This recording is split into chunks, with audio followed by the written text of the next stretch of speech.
Gênesis capítulo 3, versículo 7 diz: Então foram abertos os olhos de ambos, e conheceram que estavam nus, e coseram folhas de figueira, e fizeram para si aventais.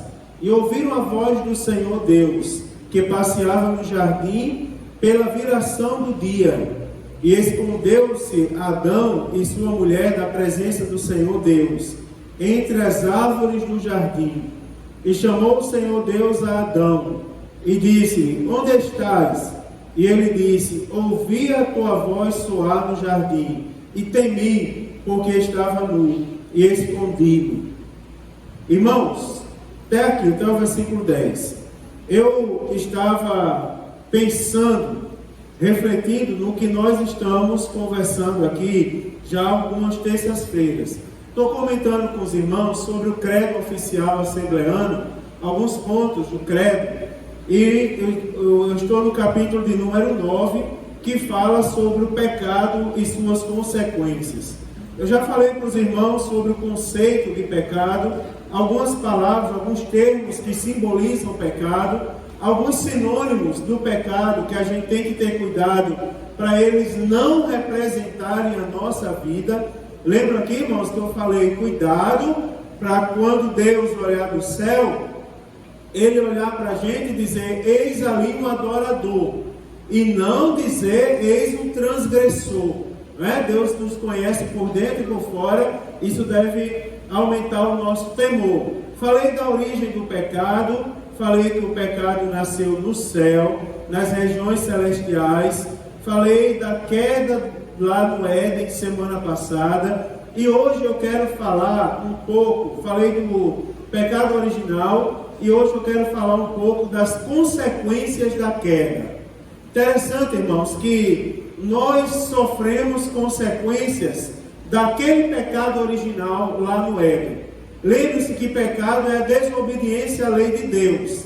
Pecado não é um ato da natureza do ser humano. Pecado é consequência da teimosia, da desobediência do ser humano em relação às leis de Deus. Sempre que você olha para a palavra de Deus e você contraria a palavra de Deus, você está pecando. Uma vez eu chamei um obreiro para pregar numa igreja que eu dirigia, e ele começou a pregação dizendo: eu não sou obrigado a concordar com tudo que a Bíblia diz. Eu digo: então sente. Botei a bandinha para tocar, a percussão, já tomei o microfone. Como já começou, eu imagino que pregação seria aquela, convidando o povo a pecar, só pode. Se não concorda com a Bíblia, não é? Ninguém precisa saber o que você concorda ou não concorda. Agora, o que nós precisamos saber é que todas as vezes que eu contrario a palavra de Deus, eu estou pecando. E lembre-se, irmãos, que o pecado não é aquilo que eu acho que é pecado. Pecado é o que a palavra de Deus nos mostra que é pecado. A nossa referência é a palavra de Deus. Não se deixe levar pelo que as pessoas acham, nem se deixe levar pelo que você mesmo acha. Uma vez eu estava aqui, um culto abençoado, eu falei para os irmãos, eu aqui de cabeça baixa, chorando, sentindo a presença de Deus. De repente uma irmã no final do culto pegou na minha mão e disse assim: meu servo, eu te vejo envergonhado, nem tem cara para olhar para a minha igreja de frente, de tanta vergonha que tu traz. Está repreendido em nome de Jesus, inimigo. Eu estava de cabeça baixa, chorando, sentindo a presença de Deus. Cuidado para não ser engodado com esse tipo de coisa. Pecado não é o que as pessoas dizem que é pecado. Pecado é o que a palavra de Deus define por pecado. Agora tem um detalhe. Além de tudo que a gente está falando, é importante a gente saber que o pecado revela que o senso de culpa, quando nós observamos uma pessoa que peca, nós percebemos, ou então quando nós mesmos pecamos, que o senso de culpa é instantâneo, é imediato. Não só o senso de culpa, mas também, irmãos, as consequências do pecado são imediatas. Quer ver uma coisa? O que é de um ser humano quando o Espírito de Deus se ausenta dele? Eu acabei de ler sobre o rei Davi, na batalha contra os gigantes filisteus. 4 batalhas ali contra gigantes. Agora você observa o que aconteceu com o homem que prevaleceu contra os gigantes quando ele pecou. Instantaneamente, o Espírito de Deus se ausenta dele. O que antecedeu ele, por sinal do nome Saul, a Bíblia diz que o Espírito de Deus se ausentou de Saul, e a Bíblia Sagrada vai dizer que Saul era um homem perturbado. E o próprio rei Davi precisava tocar harpa para que ele se alegrasse novamente. Assim, irmãos, as consequências são imediatas. A pior de todas elas é você não ter o Espírito Santo no coração como consolador. Sabe por quê, irmãos? O Espírito Santo se ausenta? Se ausenta, eu vou dizer a vocês qual o sentido do Espírito Santo se ausentar. É porque enquanto somos tementes a Deus, nós dizemos a Deus indiretamente, nós falamos para Deus, que nós somos dependentes dEle. Senhor, nós somos dependentes de Ti. A minha vida está em Tuas mãos. Tudo quanto eu fizer, todo passo que eu der, me orienta. Todo crente aqui já passou pela experiência de que quando está fazendo a coisa certa, está em paz. Mas existem determinadas coisas que você vai fazer, que você se incomoda para fazer, porque você sabe que é errado, e o Espírito testifica que é errado. O Espírito Santo constrange. E quando a pessoa peca, isso distancia. É como se você dissesse assim para ele: eu não preciso do seu conselho, eu vou andar conforme os meus próprios conselhos. E conforme os seus próprios conselhos, o homem se entristece. O homem não foi feito para andar segundo os seus conselhos. O homem foi feito para andar segundo os conselhos de Deus. Preste atenção, irmãos, interessante. Adão e Eva morreram espiritualmente no mesmo momento em que comeram o fruto proibido. Sabe o que aconteceu com eles? A comunhão com Deus foi interrompida de imediato. Irmãos, nenhum de nós quer que isso aconteça conosco. Nenhum de nós quer aqui, irmãos, que nós... Pense numa coisa terrível. Você imagina, às vezes o mundo todinho abandona a gente. Às vezes tem problema que você não pode falar para a pessoa mais íntima da sua vida. Tem casais que têm 60 anos de casado, mas tem problema que o marido tem que a esposa não sabe, que ele não se sente à vontade nem de contar para ela. Mas ele tem o Consolador do lado dele. Ele dobra o joelho e conversa com o Espírito Santo. Agora você observa quem não tem o Espírito Santo na vida, que não tem para quem relatar suas dores, não tem com quem contar, irmãos, quanto aos passos desse mundo. Adão e Eva perderam, irmãos, a comunhão com Deus. A morte significa separação, e o pecado separou os seres humanos de Deus. Lá no livro do profeta Isaías, você não precisa abrir agora, porque você vai abrir outras referências. Lá no livro do profeta Isaías, capítulo 59, versículo 2, diz assim: mas as vossas iniquidades fazem divisão entre vós e o vosso Deus, e os vossos pecados encobrem o seu rosto de vós, para que vos não ouça. Sabe o que nos separa de Deus, irmãos? Não é a iniquidade das pessoas que nos rodeiam. O que nos separa de Deus são as nossas próprias iniquidades. Eu estou falando isso porque eu estou falando para crentes. E às vezes nós temos mania, quando João Batista gritou lá, raça de víboras, você acha que ele estava gritando para quem? Era para as pessoas que seguiam Jesus. Ele estava falando para os seguidores, ele estava chamando a atenção das pessoas. Eu não vou chamar vocês de raça de víboras, mas eu vou dizer uma coisa: quando a gente lê uma passagem como essa, a gente costuma dizer assim, tudo bem, raça de víboras é para as pessoas que não são crentes, que moram aqui no entorno da igreja. Eu estou tranquilo. Cuidado, irmão, a Bíblia foi escrita para a gente.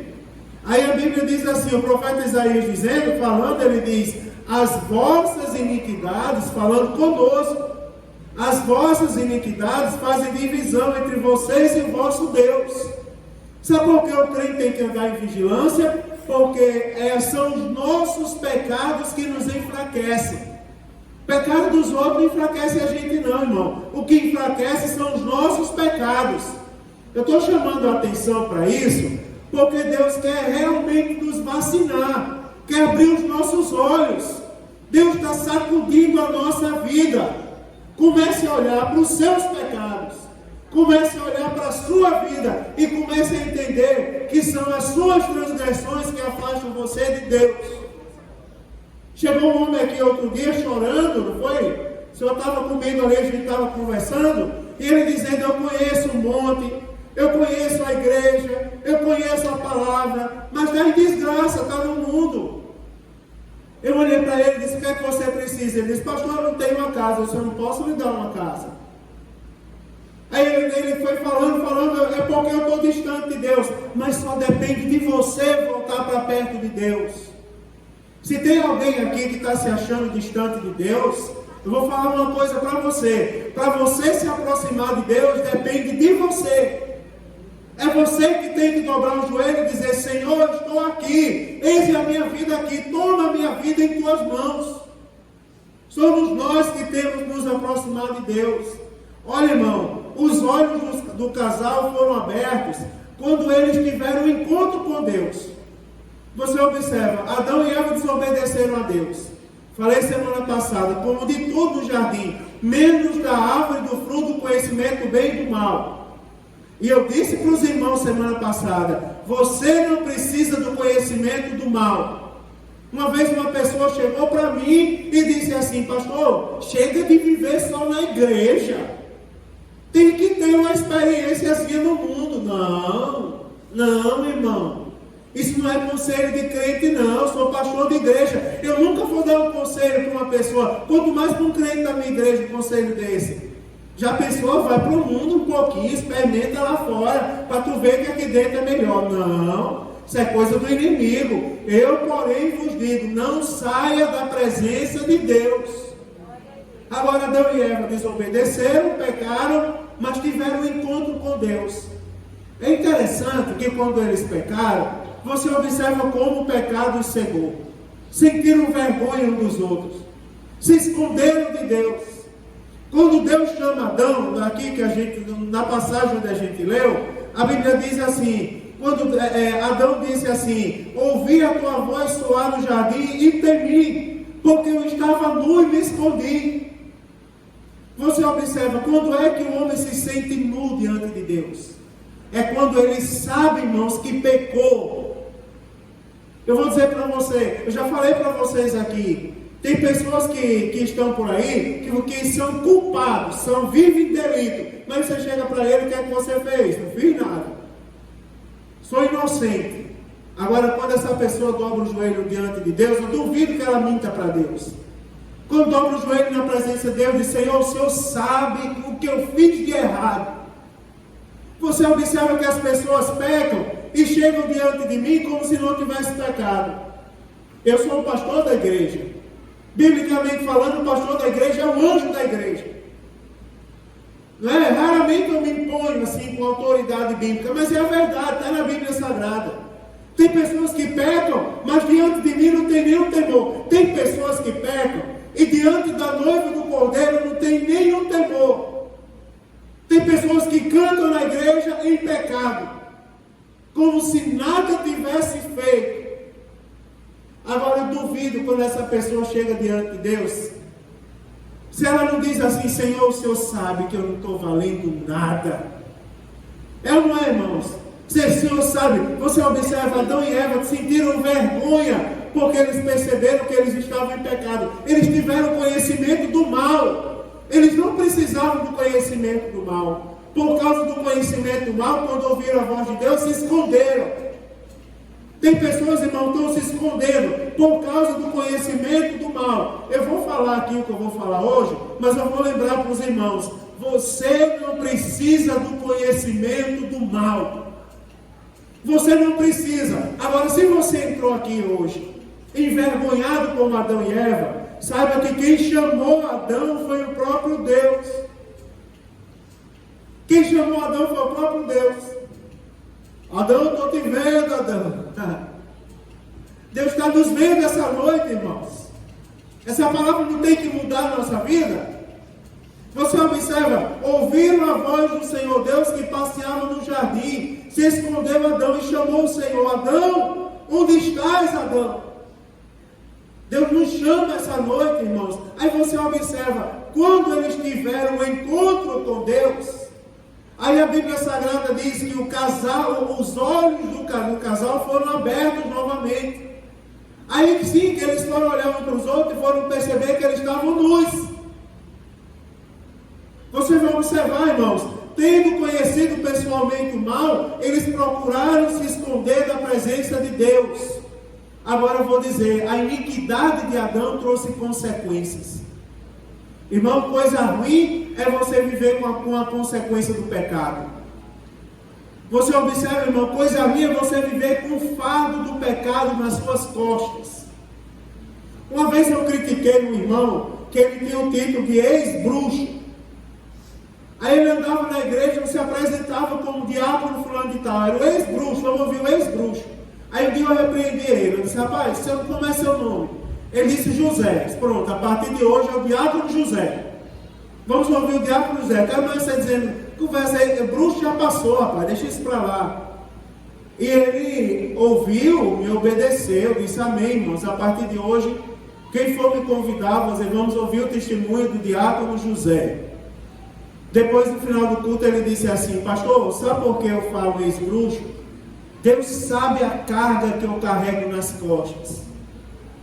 Deus sabe o que eu sinto quando eu lembro as pessoas que eu fiz mal. Quando eu lembro das vidas que eu destruí, dos casamentos que eu fui um instrumento para destruir. Coisa ruim é viver com um fardo. É você olhar para uma coisa errada na sua vida e dizer, eu aceitei Jesus, mas eu sofro as consequências do meu próprio erro.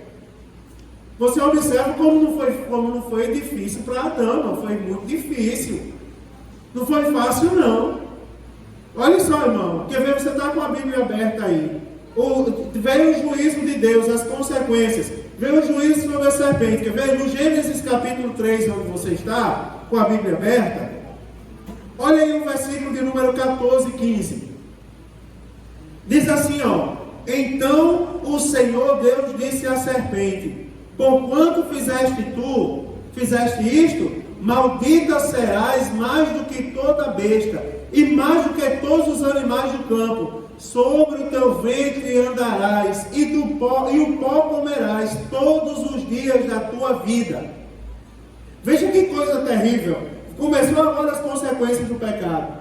Primeiro sobre a serpente. Você vai rastejar sobre o próprio ventre. E a Bíblia diz assim, ó. Serás mais do que toda besta e mais do que todos os animais do campo. Sobre o teu ventre andarás. E pó comerás todos os dias da tua vida. Consequência do pecado. Olha o versículo 15. Diz assim. E porém inimizade entre ti e a mulher. E entre a tua semente e a semente da mulher. Você observa, consequência do pecado. Quer ver uma coisa, irmãos? Houve consequências sobre a própria mulher. Olha o versículo 16, o que é que diz? E a mulher diz, multiplicarei grandemente a tua dor e a tua conceição. Com dor terás filhos, e o teu desejo será para o teu marido, e ele te dominará. Veja aí, irmão, consequência do pecado. Olha aí, coisas chocantes até. O que é que a Bíblia diz? Não existe, a história, a medicina diz que a única dor que o homem sente, que se aproxima, não é que seja igual, é que se assemelha à dor que a mulher sente na hora do parto, é a dor do cálculo renal. Se assemelha, se aproxima, mas não é igual. Graças a Deus eu nasci homem. Mas diz que a dor que a mulher sente é uma dor indescritível. Na hora do parto, você imagina que isso é consequência do pecado.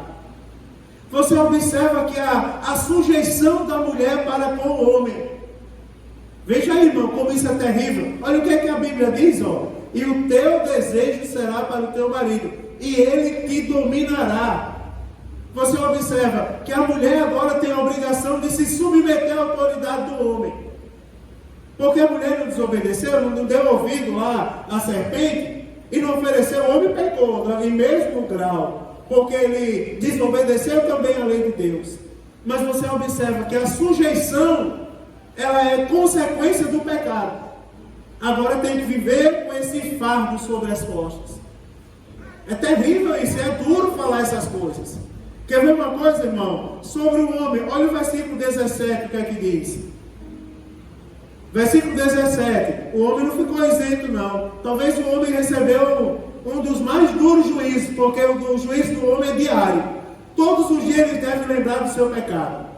Quer ver, ó? Porque diz assim o versículo 17: porquanto deste ouvido à voz de tua mulher, e comeste da árvore que te ordenei, dizendo: não comerás dela, maldita é a terra por causa de ti, com dor comerás dela todos os dias da tua vida. Olha que coisa terrível, todos os dias. É como se Deus estivesse dizendo: não, todos os dias você vai ter que engolir o mal. Você não quis ter conhecimento do mal, todos os dias o mal vai bater a sua porta. Consequência do pecado. Aí o versículo 18 diz, ó: espinhos e cardos também produzirá, e comerás a erva do campo. Você observa, o homem semeava a terra, mas não tinha espinhos. Agora Deus diz assim: espinho e cardo comerás.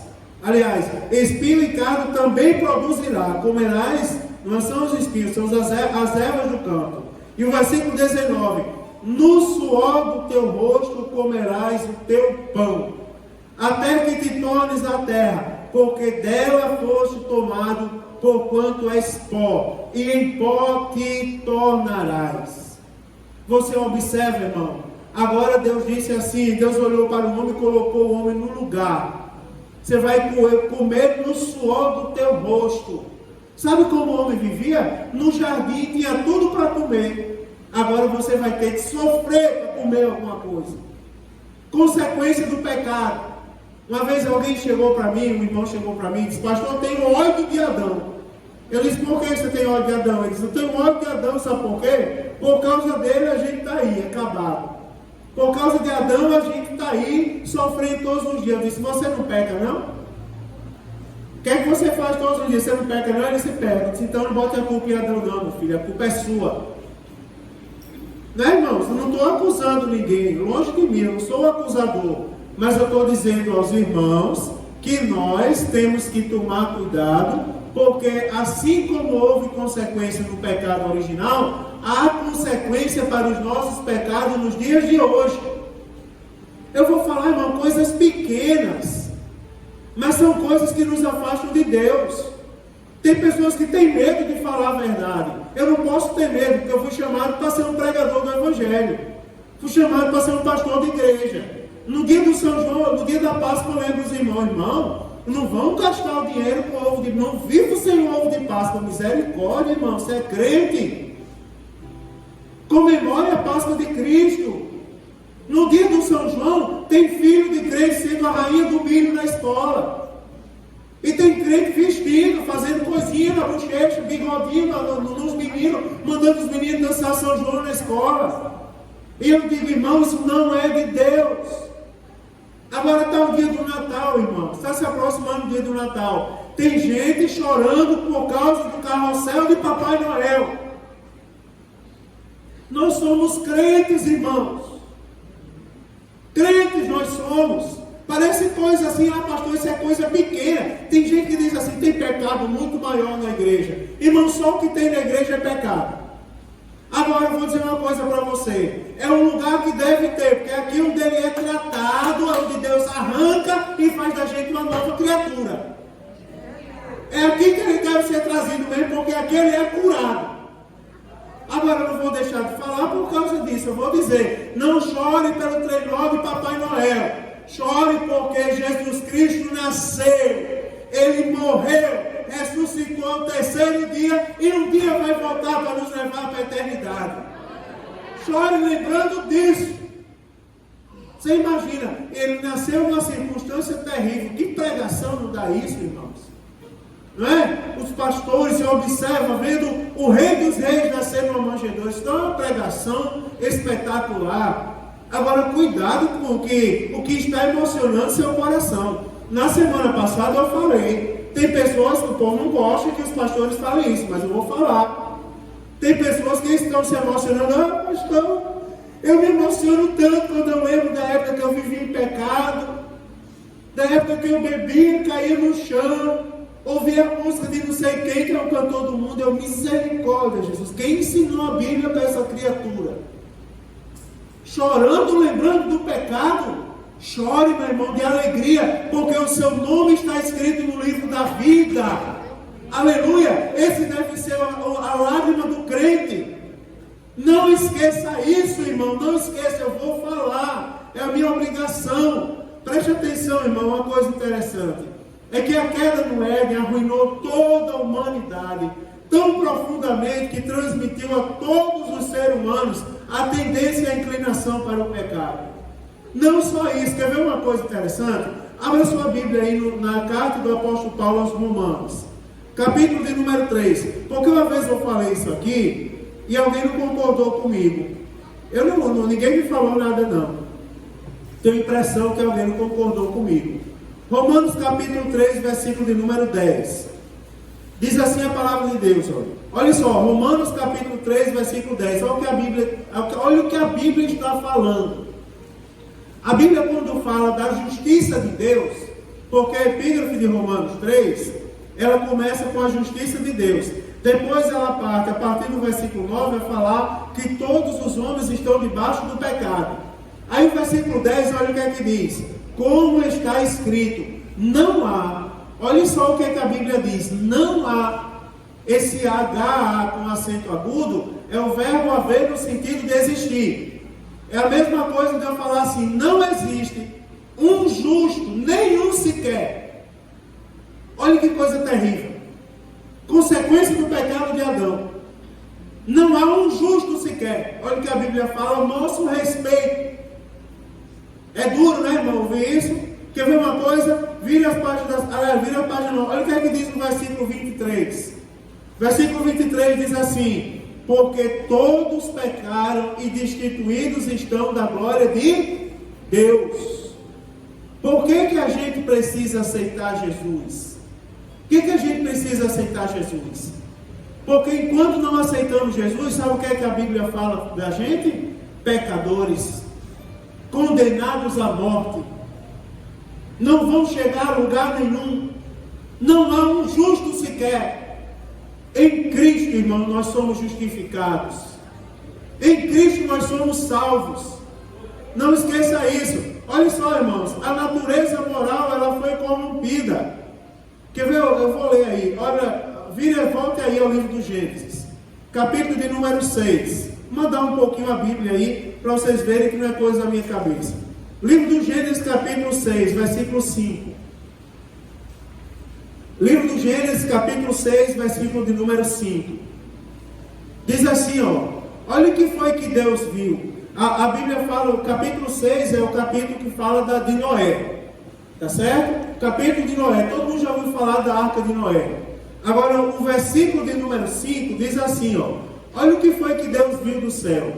E viu o Senhor, agora preste bem atenção, foi o que o Senhor viu. E viu o Senhor que a maldade do homem se multiplicara sobre a terra, e que toda a imaginação dos pensamentos do seu coração era só má continuamente. Olha o que é que Deus viu no coração do homem. Olha aí o versículo, nesse mesmo capítulo 6, olha aí o versículo de número, capítulo 6, deixa eu ver, versículo 12. Olha o que diz o versículo 12. Diz, e viu Deus a terra, e eis que estava como? Corrompida. Olha como a terra estava corrompida, porque toda a carne havia corrompido o seu caminho sobre a terra.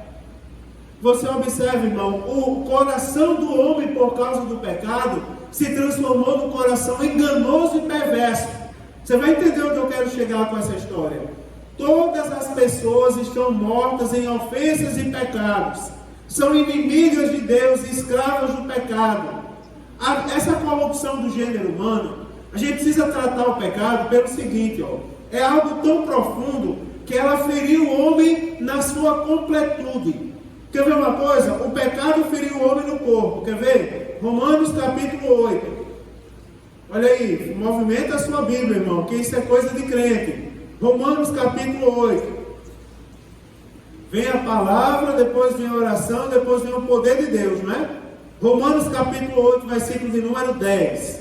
Olha o que é que diz. Romanos 8, versículo 10. Diz assim, e se Cristo está entre vós, o corpo, na verdade, está morto por causa do pecado, mas o Espírito vive por causa da justiça. Presta atenção, o pecado atingiu o que, irmão? O corpo. O corpo está morto por causa do pecado. Quando Jesus falou, com o nosso corpo, nós não podemos chegar à presença de Deus. Você lembra disso na escola dominical? Com o nosso corpo, nós não podemos chegar à presença de Deus. A natureza carnal vai precisar de uma transformação naquele grande dia para poder chegar à presença de Deus. Agora, a corrupção não atingiu só o corpo. Ainda na carta aos Romanos, olha aí Romanos capítulo 2. Romanos capítulo 2, versículo de número 9. Não se canse, irmão, de olhar a sua Bíblia. Isso aqui é o que sustenta o crente de pé. Romanos capítulo 2, versículo 9. Diz assim, tribulação e angústia sobre toda a alma do homem que faz o mal. Você observa, o que é que vem sobre a alma do homem que faz o mal? Tribulação e angústia. O que é a alma, irmãos? Quem lembra o que é a alma? A alma é a sede das emoções e dos sentimentos. Você observa como são as emoções e os sentimentos do homem que pratica o mal. É uma alma o quê? O que a Bíblia diz? Atribulada. E uma alma o quê, irmão? Angustiada. Porque tribulação e angústia vem sobre a alma daquele que pratica o mal. Agora, olha aí, também na segunda carta do apóstolo Paulo aos Coríntios. Segunda aos Coríntios, capítulo 7, versículo de número 1. 2 Coríntios, capítulo 7, versículo 1. Olha aí o que é que diz a Bíblia. A Bíblia diz assim, ora, amados, 2 Coríntios 7, versículo 1, diz, ora, amados, pois que temos tais promessas, purifiquemo-nos de toda imundícia da carne e do Espírito, aperfeiçoando a santificação no temor de Deus. Peraí, pastor, olha que coisa séria que a Bíblia está mostrando para a gente.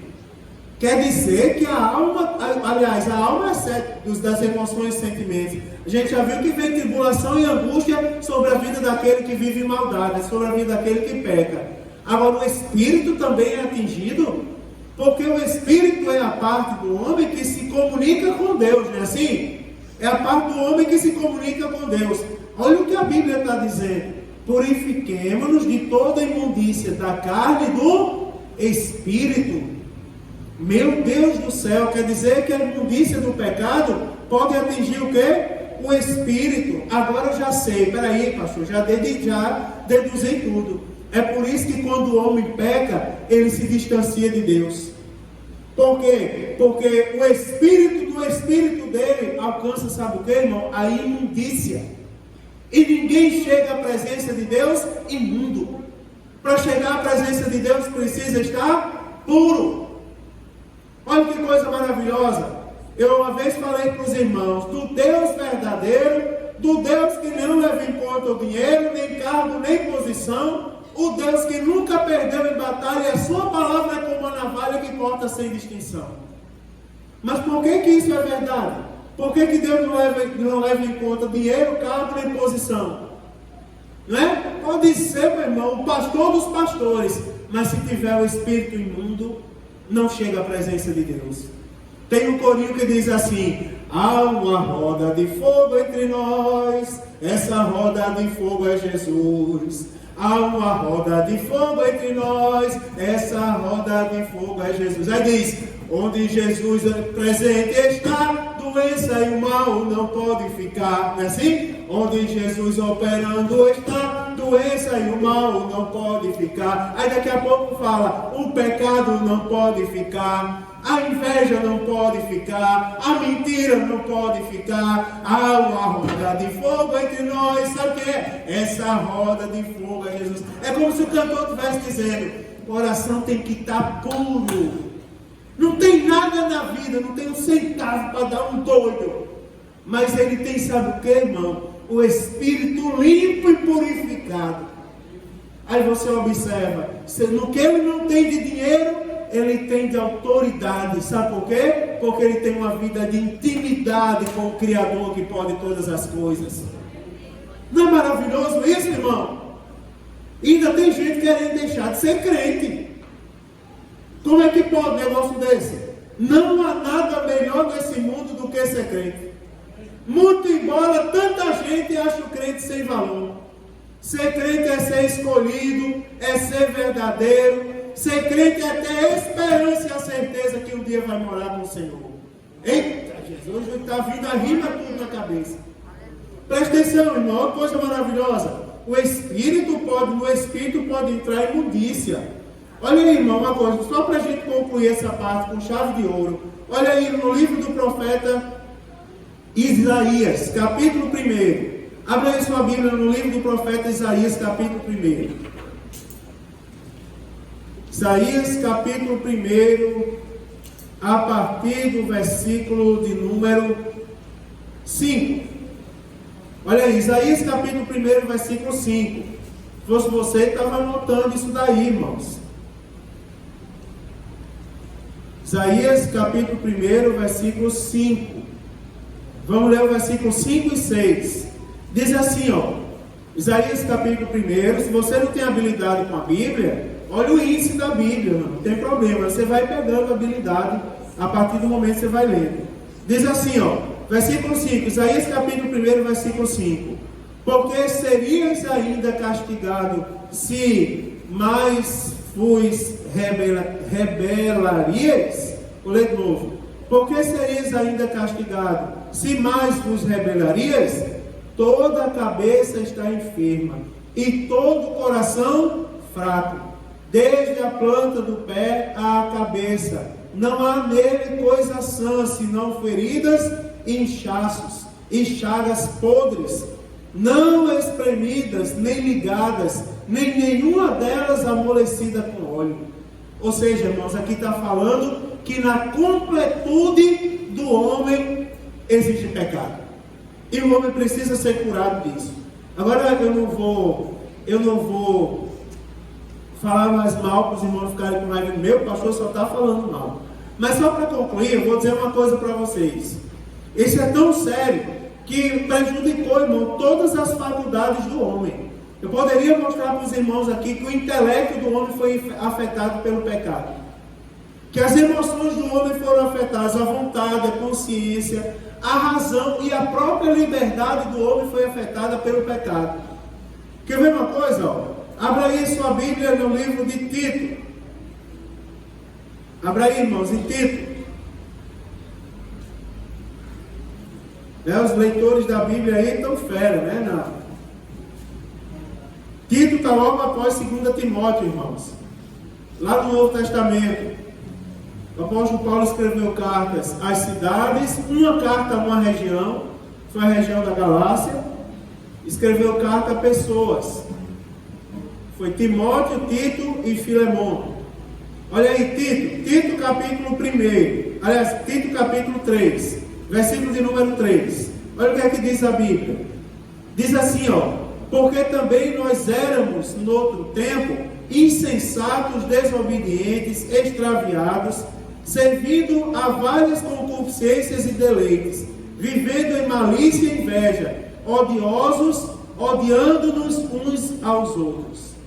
Aí o versículo 4 diz assim, ó. Mas, quando apareceu a benignidade e caridade de Deus, nosso Salvador para com os homens, versículo 5, não pelas obras de justiça que houvéssemos feito, mas segundo a sua misericórdia, nos salvou pela lavagem da regeneração e da renovação do Espírito Santo. Antes do Espírito Santo fazer essa lavagem, como era que éramos nós que vivíamos em pecados? Você observa aí, irmãos, que é que o pecado afeta a liberdade. Como é o homem que vive em pecado? Está na Bíblia aí dizendo, ó, éramos no outro tempo como? Insensatos, desobedientes, extraviados. Valendo aí o que a Bíblia diz, servindo a várias concupiscências e deleites, vivendo em malícia e inveja, odiosos, odiando-nos uns aos outros. Isso é um homem sem Deus, isso é um homem que vive em pecado. Até que Jesus entre na vida dele e liberte-o do pecado, da escravidão do pecado outra vez. Não é sério, irmão, essas coisas? Você observa, o homem por si próprio, ele não consegue voltar-se para Deus sem o auxílio da graça divina. Sabia disso? Ninguém consegue se salvar do pecado sem Deus. Nós precisamos de Jesus na nossa vida. Hoje eu estou lembrando dos hinos, né? Tem aquele hino que diz: quem é que faz o cego ver? Quem é que faz o mudo falar? É forte. Quem faz da cama o paralítico saltar? E a Bíblia diz, aliás, o hino: quem é que anda sobre o mar e o vento ouve sua voz? Quem é que tem total domínio sobre nós? Quem é que tem todo o poder? Quem foi que enfrentou a cruz? Aí o cantor diz com muita propriedade: não foi João nem Maria, foi Jesus. Na mesa, foi só Jesus. Foi só Jesus. E continua, meu irmão, hino: somente por Jesus o homem pode ser liberto do pecado, irmãos. Somente por Jesus, né, o homem não consegue por si próprio. Apesar de tudo, você observa que a imagem de Deus no homem não foi aniquilada, né? Foi desfigurada a tal ponto que ela precisa ser restaurada. A imagem de Deus no homem não foi retirada, ela só foi desfigurada. E para restaurar a imagem de Deus no homem, a gente precisa da graça de Jesus. Sabe qual é a solução para os seus problemas? Se chama Jesus Cristo. Não é? A solução, uma vez eu que sou do discipulado, que amo que o discipulado está no meu coração, quem me conhece sabe disso. E eu sempre disse aos irmãos: a igreja precisa de psicólogos? Precisa. Precisa de advogados? Precisa. Cada um que dedique os seus talentos a Deus. Precisa de pedagogos? Precisa. Aí de mim, se eu não disser isso, eu tenho duas em casa, né? Uma esposa, outra é a sogra querida que está ali, ó, né? Tem pedagogos em casa. A igreja precisa delas? Precisa. A igreja precisa de engenheiros? Precisa. Agora eu vou dizer uma coisa: a igreja sobrevive sem a pedagoga? Sobrevive. A igreja sobrevive sem o advogado? Sobrevive. A igreja sobrevive sem a psicologia? Sobrevive. Agora só tem uma coisa que mata qualquer igreja: é quando naquela igreja não tem a graça de Jesus Cristo, irmãos. Não tem a presença do Espírito Santo de Deus.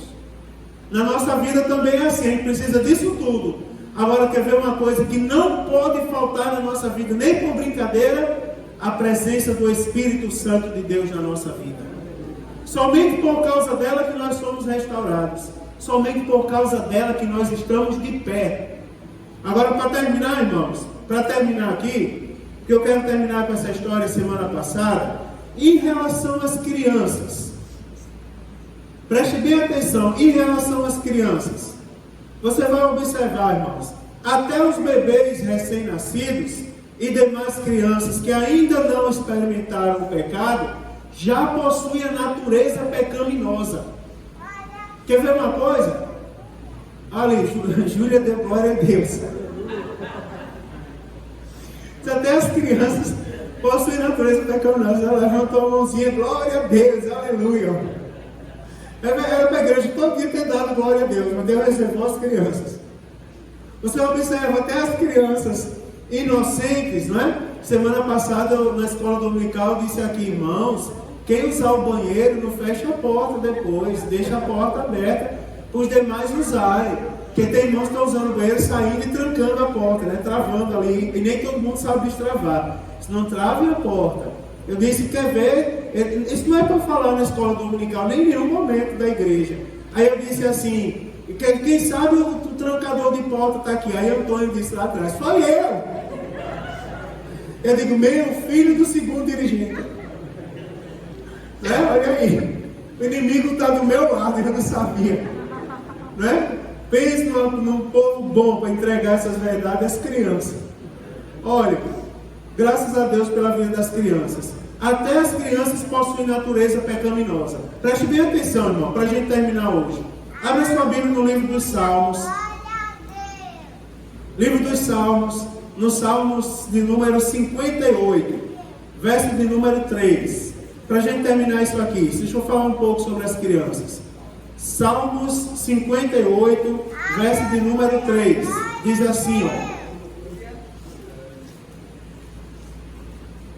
Salmo 58, verso 3 diz assim: alienam-se os ímpios desde amado, andam errado desde que nasceram, proferindo mentiras. Você observa, irmãos, aqui tem uma verdade, essa verdade aqui, ela também está pedindo, o pastor Dimas está pedindo para ler o versículo 4 também, verso 4, diz assim: tem veneno semelhante ao veneno da serpente. É forte, né, irmãos? Ele está falando das crianças. Tem veneno semelhante ao veneno da serpente. São como a víbora surda que tem tampado os seus ouvidos. Aqui tem várias explicações para a nossa vida de fé. Por exemplo, você observa que diz: alienam-se os ímpios desde a madre. Você observa que desde a concepção na madre, no ventre da mãe já tem a natureza pecaminosa. É fácil a gente entender isso, sabe por quê? Olhe para Jesus. Você observa, por que em Jesus não foi encontrado pecado nem mácula? A explicação está na Bíblia, né, irmãos? Jesus não foi concebido por homem. Quem foi que colocou Jesus no ventre de Maria? O Espírito Santo de Deus. Seja por isso que foi possível um homem andar na terra e viver sem delitos e pecados, porque ele não foi concebido por homens, ele foi concebido pelo Espírito Santo. Não é verdade? O anjo, quando veio anunciar Jesus para José, não intente deixar a tua esposa, porque o que nela está sendo gerado foi concebido pelo Espírito Santo. Está lá nos primeiros capítulos do Evangelho segundo Mateus.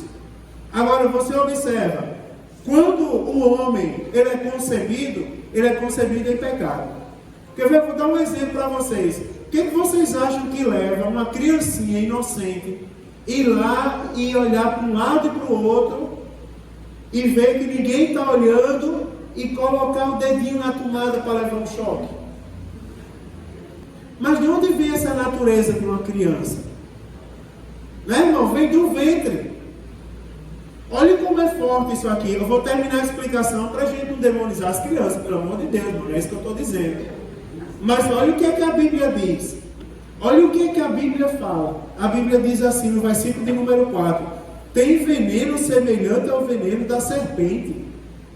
Meu Deus, que coisa séria.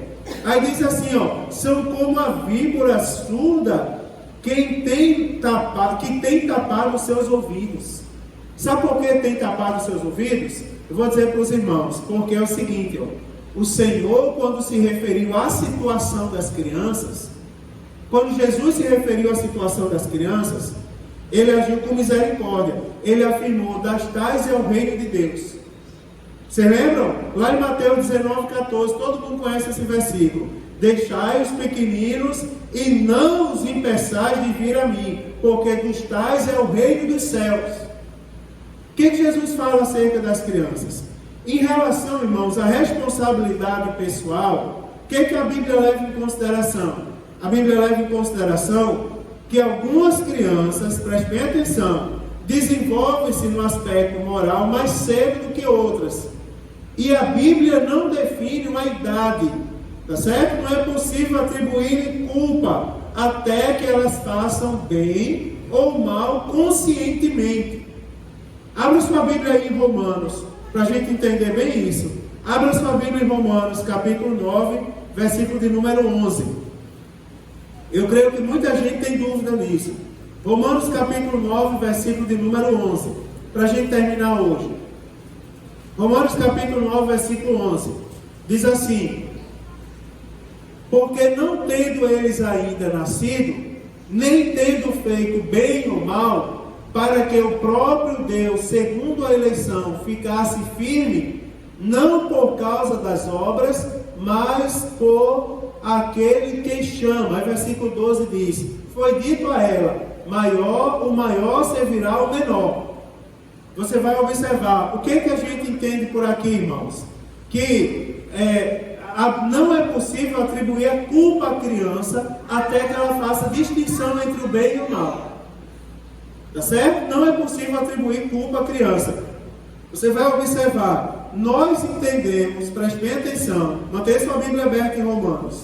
Nós entendemos que a obra da redenção realizada pelo Senhor Jesus é realizada por Jesus em favor de todas as pessoas. E essa redenção proveu salvação aos que vieram a falecer em idade ainda da inocência, na idade da inocência. Abra sua Bíblia em Romanos, capítulo 5, versículo de número 17. Romanos capítulo 5, versículo 17. Vamos ler do 17 ao 19. Eu vou terminar aqui nesse assunto. Só falta duas coisas para eu falar. Romanos 5, 17. Porque se pela ofensa um só a morte reinou por esse, muito mais os que receberam a abundância da graça e do dom da justiça reinarão em vida por um só, Jesus Cristo. Pois assim como por uma só ofensa veio o juízo sobre todos os homens para a condenação, assim também por um só ato de justiça veio a graça sobre todos os homens para a justificação da vida. Porque, como pela desobediência de um só homem muitos foram feitos pecadores, assim pela obediência de um, muitos serão feitos justos. Aqui está falando da obediência e da desobediência. Por exemplo, por que nós não batizamos crianças antes dos 12 anos de idade? Porque nós entendemos que antes disso, a criança não tem discernimento do certo e do errado, inclusive juridicamente. Ela ainda não tem capacidade de escolha. Nós apresentamos as crianças, consagramos as crianças a Deus. Agora, a criança só é batizada quando ela é capaz de dizer por ela própria, não é, irmãos? Eu estou errado e preciso me transformar numa nova criatura. Quando ela chega nessa idade, ela passa o quê? A responder por si própria. Ela passa a responder pelo pecado. Antes disso, ela é o quê? Inocente. Tá certo, irmãos? O mesmo Deus, Ele trata todos nós com justiça. Ele não vai imputar pecado sobre a vida de uma criança que não é capaz de discernir o bem e o mal. Isso é muito interessante para a gente dar valor às crianças. Você observa, ela tem a natureza do pecado, mas diante de Cristo elas são inocentes. Agora você observa como isso deve gerar temor no coração da gente, não é, irmãos? Eu já tive igreja que tinha obreiros que não gostavam de criança. Tem obreiro quando levanta uma criança, senta agora. Ou pega, cadê a mãe dessa criança? Senta aí. Não é assim que se faz. Lógico que a gente deve ponderar os exageros. Eu digo para os irmãos, ó irmão, você veio para a igreja e trouxe sua criança, se ela estiver virando tudo aqui, quebrando os instrumentos, rodando nas cadeiras, você coloca a ordem, mas ensina. Tem muitos filhos que não querem mais vir na igreja. Sabe por quê, irmãos? Porque qual é a foto que pintam para eles do pastor em casa? O pastor é terrível. O pastor vai puxar a sua orelha. O que é? Quer ver? Eu vou aproveitar para fazer uma pergunta. O que é que você está falando em casa acerca da igreja e da obra de Deus para os seus filhos ouvirem? Você está ouvindo coisa boa, com certeza. Você imagina o que você está falando, o que você está falando em casa. Porque é duro. Eu cheguei, quer ver, irmão? Para eu terminar essa história da inocência das crianças, olha para mim. Um homem que tem idade de ser meu pai chegou para mim e disse assim: Pastor Mário, eu lhe admiro tanto, porque o senhor está na igreja e o seu filho é uma bênção. Canta em hebraico. Já pediu a oportunidade ao irmão Júnior, inclusive. Cadê ele? Está ali. Não vou falar dele, que ele está lá. Mas o senhor é uma bênção. Mas eu fico. Aí ele disse assim: tira eu da história. Ele disse assim: eu tenho 3 filhos, 2 homens e uma mulher. Nenhum deles está na igreja. Na nossa igreja. Estão em outra igreja, mas na nossa igreja eles não vêm. Aí eu olhei para aquele irmão e disse: faz quanto tempo você é crente? Ele disse: eu cresci na igreja. Eu disse: o que é que o senhor falava da igreja na sua casa? O senhor dizia para os seus filhos que a igreja era o melhor lugar para eles irem? Ou dizia que a igreja era o pior lugar? Quando seus filhos chegavam na igreja, que eles olhavam, por exemplo, para a banda da igreja. Todo jovem chega um momento que ele quer tocar na banda da igreja. Aí quando ele olhava para a banda, você dizia: ali ó, só tem servo de Deus tocando. Você dizia: os músicos são tudo desviados. Vocês já observaram? Eu não gosto. Teve um irmão que outro dia aqui pegou um adolescente ali e meteu, maltratou com o adolescente. Disse, chamou o adolescente um monte de coisa, disse: você estava conversando e pediu que eu assistisse aula na escola dominical.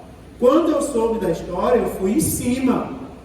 E eu disse: o senhor está proibido de se dirigir a qualquer adolescente dessa igreja. O senhor está proibido de se dirigir a qualquer criança dessa igreja. Pastor dessa igreja se chama Mário Sérgio. Até o dia que a igreja me tirar daqui. Se tiver algum adolescente dando trabalho, fala comigo, que eu resolvo. Eu não quero ninguém colocando a mão sobre as crianças da igreja. E você observa como é bonito as crianças. Já observaram como é bonito as crianças da nossa igreja? Quando é no domingo aqui que eu pego o microfone: vinde meninos, vinde, eles correm, tudo fica em minha volta. Eu faço questão de fazer isso no culto de criança. Vamos orar, criança? Todos fazem assim com a mãozinha. Agora vamos receber a bênção. Já viu como é bonito? Todos fazem assim com a mãozinha para receber a bênção. Domingo eu fui fazer uma oração por irmã Francineuda ali, pelo retorno dela, né, irmão? Fui agradecer a Deus, com sinceridade do coração, pelo retorno da minha sogra. E quando eu estava orando, Pedro estava virando ali. Pedro, filho de Maico, estava correndo, mexendo nas coisas, teimando. É como uma criança normal, uma criança sadia. Quando eu disse: vamos orar, ele parou, franziu a testa assim para mim, me encarou assim, fez um bico assim, fez assim com a mãozinha. Fez assim. Não é interessante isso, irmãos? Você acha que Jesus vai condenar uma criatura dessa? A Bíblia é sagrada, para a gente terminar agora, nós entendemos com base nessas palavras que as crianças não serão condenadas. Entenda isso. Nem estarão perdidas caso morra, antes de terem condições morais e intelectuais de poderem responder conscientemente ao dom gratuito de Deus. Jesus apresentou as crianças como modelo de quem herda o reino de Deus. Agora eu termino abrindo a Bíblia aqui, Romanos capítulo 18. Só para lembrar os irmãos, todo mundo conhece. Agora eu termino mesmo, é a Vera. Romanos capítulo 18, versículo de número 3.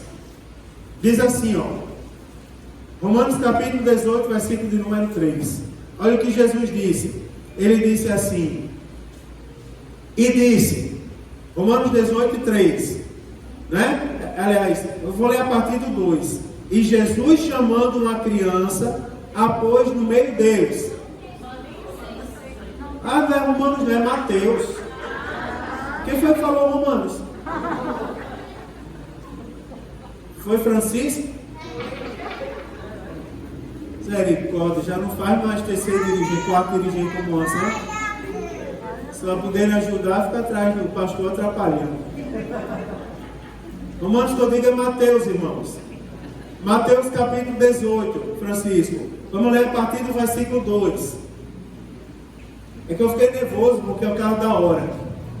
Mas olha só, Romanos 18, versículo 2 diz assim: E Jesus, olha, Romanos não, Mateus 18, versículo 2, tá certo? Mateus, Evangelho segundo escreveu o evangelista Mateus, capítulo 18, versículo 2, diz assim, ó: e Jesus, chamando uma criança, a pôs no meio deles e disse: em verdade vos digo que, se não vos converteres e não vos fizerdes como crianças, de modo algum entrareis no reino dos céus.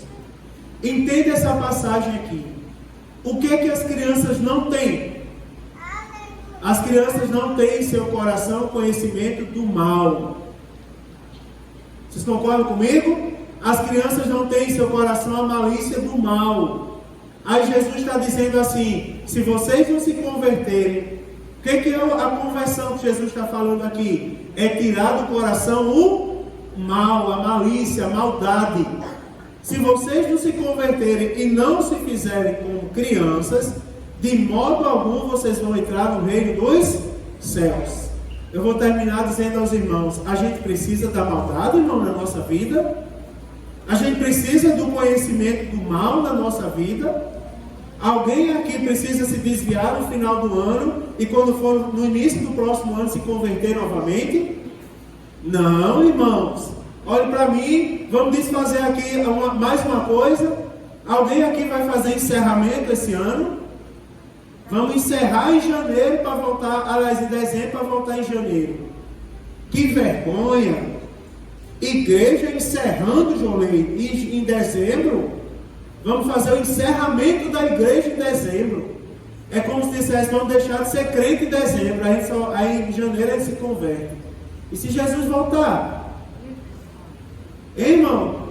Aí a Bíblia diz, ó, que não dorme nem tosqueneja o guarda de Israel. O nosso prazer está na presença de Deus. Aonde é que nós vamos passar o culto de Natal? Na igreja, irmãos. Aonde é que nós vamos passar a virada do ano? Na igreja, irmão. Na presença de Jesus.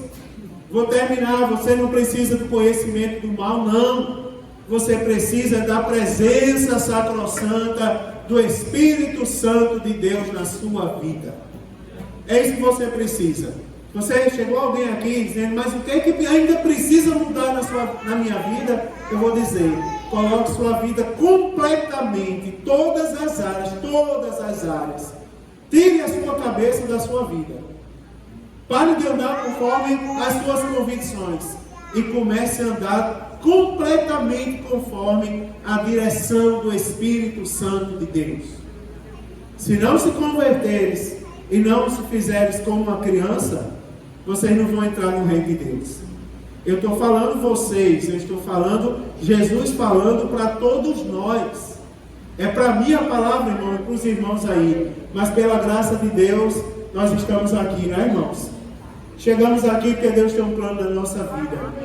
Ouvimos essa palavra e a própria palavra de Deus diz: Deus só repreende aquele a quem Ele ama. Receba a vida essa noite em nome de Jesus. Receba a vida sobre a sua casa, sobre a sua família. Vamos ficar de pé e vamos agradecer a Deus.